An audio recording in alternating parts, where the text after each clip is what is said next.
Dios les bendiga a todos mis amados hermanos y amigos que me ven a través de esta plataforma.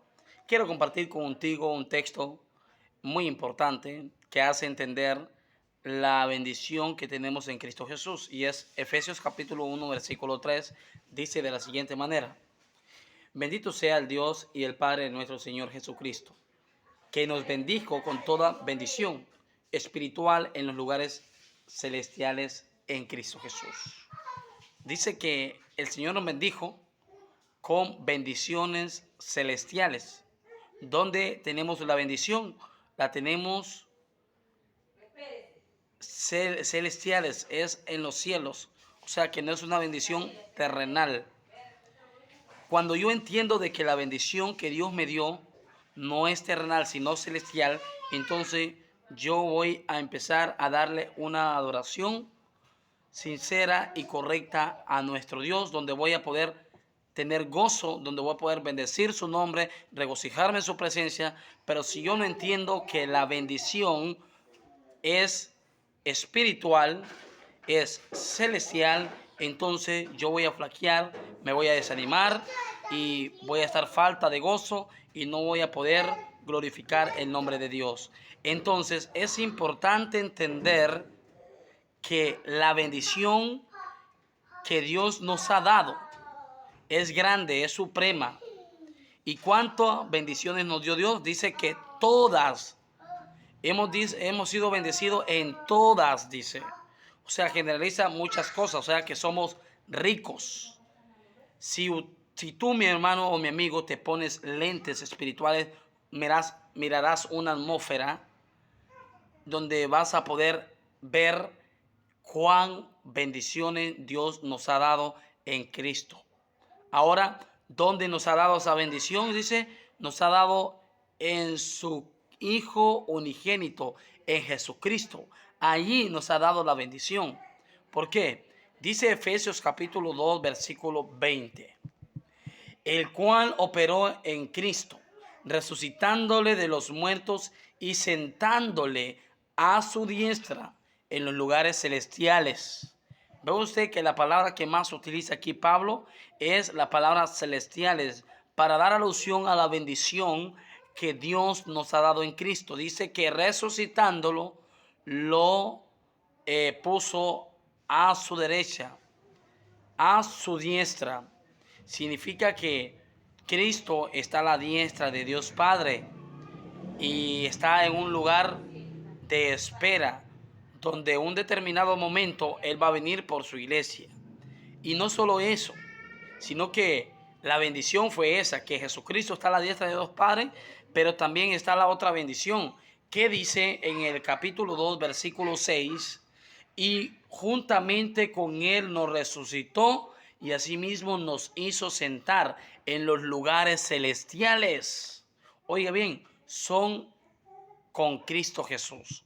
Es decir, no solamente Jesús está sentado a la diestra de Dios Padre, sino que todo aquel individuo que se arrepiente y se bautiza, viene también a obtener esta gran bendición espiritualmente, donde espiritualmente está sentado a la diestra de Dios Padre. Es decir, nosotros como iglesia estamos sentados a la diestra de Dios Padre.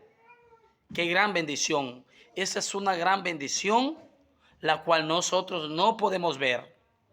Porque muchas veces quizás estamos desanimados y estamos aguantando hambre y situaciones drásticas y estamos murmurando cuando todavía no hemos comprendido o entendido que la bendición no ha sido terrenal, sino que ha sido celestial. Ahora muy bien, recordemos de que en lo celestial no solamente hay bendición, hemos sido bendecidos, sino que en lo celestial también hay bondad, pero también hay maldad. Cuando hablamos de maldad me refiero a Satanás, porque ya Efesios capítulo 6, versículo 12, dice, porque no tenemos lucha contra carne ni sangre, sino contra principados, contra potestades, contra los gobernadores de las tinieblas de este siglo, contra huestes espirituales de maldad en las regiones celestes. en las regiones celestes. Significa de que hay una lucha espiritual entre la iglesia, entre los que están a la diestra de Dios Padre, es decir, entre los que están en Cristo Jesús, entre los que ya han sido bautizados, entre la iglesia del Señor, hay una lucha espiritual donde el enemigo va a querer de una u otra manera que nosotros como hijos de Dios pequemos y caigamos de la gracia de Dios. Eso es lo que trata de hacer Satanás. O sea que hay maldad también. Y por eso es que dice el apóstol Pablo, dice, no tenemos lucha contra carne ni sangre, hay una lucha constante, donde espiritualmente el enemigo, a través de las cosas materiales o a través de algo físico, te quiere hacer caer de la gracia de Dios. Por ejemplo, el desánimo por causa del hambre es algo que también te hace de una u otra manera dudar de la gran bendición celestial que tenemos en Cristo Jesús. Por ejemplo, el pueblo judío allá en el desierto, eh, cuando andaban peregrinando por 40 años, pues de un momento se sintieron con sed, se sintieron llenos de hambre, tenían hambre y pues había un hombre que se llamaba Balac que quiso maldecir el pueblo de Dios y mandó a llamar a Balaán, un profeta, y resulta de que le dijo a Balaán, ya que confiaba mucho en las palabras de este profeta, que fuera a la montaña y que maldiciera el pueblo de Dios. Entonces Balaán quizás miraba de largo el pueblo, pero resulta de que estando Balaán en aquella cima, en aquella montaña, dice que cuando iba a maldecir el pueblo, más bien terminaba bendiciéndolo.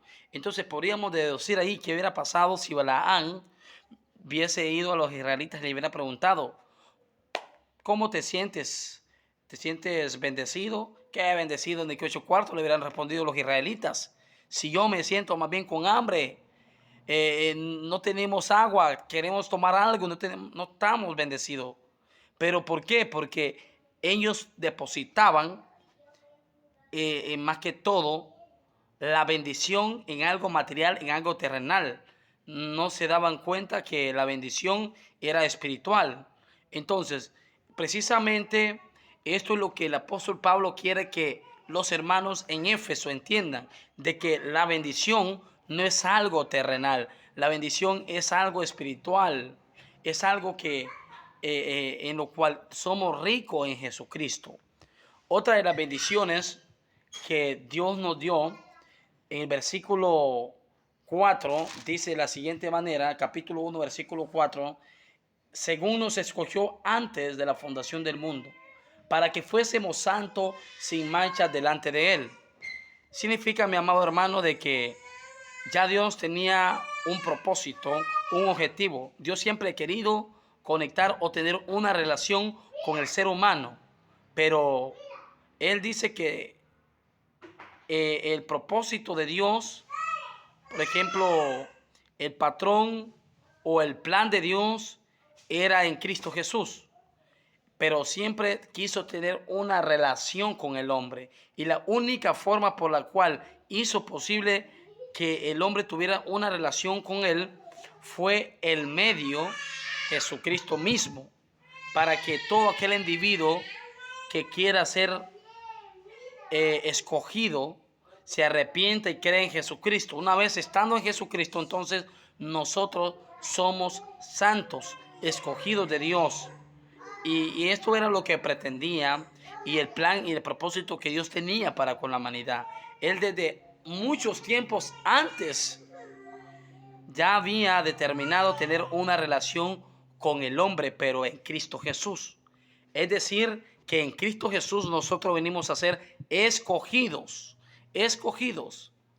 Quiere decir que si yo no persevero en la iglesia, me retiro de ser creyente, entonces yo estoy renunciando a ser escogido de Dios. Yo dejo de ser escogido de Dios. Yo soy escogido de Dios, pero cuando estoy en Cristo Jesús y permanezco en Cristo Jesús. Por eso dice aquí, según dice, nos escogió antes de la fundación del mundo para que fuésemos santos, sin mancha y sin arrugas. Dos cosas bien importantes. Dice que Él nos escogió antes de la fundación del mundo, pero lo que Él y su objetivo de Dios para con nosotros fue apartarnos del pecado por medio del sacrificio redentor de Cristo y limpiarnos de todos los pecados y hacernos santos. Porque la sangre de Cristo es la que nos hace santo, nos santifica y nos trae a la presencia de Dios. Es ahí cuando yo vengo a tener una relación nueva con Dios. Y sin mancha significa de que yo no puedo decir, ya me bauticé, ya estoy bautizado, ya pertenezco a la iglesia de Cristo.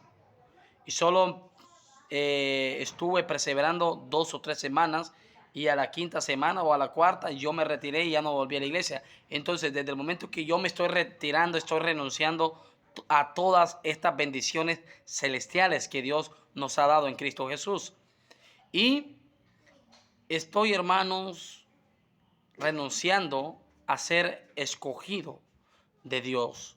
Así que, mi amado hermano y mi amigo, es importante reflexionar y meditar en que nosotros hemos sido más que bendecidos, hermanos. Somos ricos en Cristo Jesús.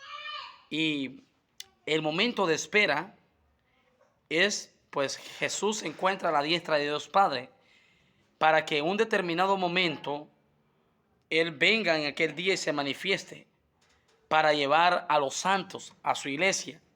Porque lo que Él pretende es que en un futuro nosotros vamos a heredar un cielo nuevo y una tierra nueva, de lo que habla el apóstol Pedro allá en segunda de Pedro. Entonces, Él va a venir por segunda vez y viene por su iglesia santa, sin mancha y sin arruga. Viene por los escogidos, viene por los que permanecen y viene, hermanos, por aquellos que están a la diestra de Dios Padre en Cristo Jesús. O sea que nosotros somos más que bendecidos en Cristo Jesús. Somos ricos, mis amados hermanos. Espero que reflexiones, mi amado hermano, y que medites. Si estás desanimado, si eres miembro de la Iglesia de Cristo y tú quizás has pasado un problema drásticamente tanto en la congregación como en tu casa y eso te ha llevado a desanimar y te ha retirado de la casa del Señor. Yo te animo a de que reflexiones y medites y te des cuenta de que solo en Cristo Jesús puedes permanecer en esas grandes bendiciones que Cristo tiene para con cada uno de nosotros. La única paz y el único consuelo es ver con nuestros ojos espirituales y darnos cuenta que somos ricos espiritualmente en Cristo Jesús. Dios te bendiga.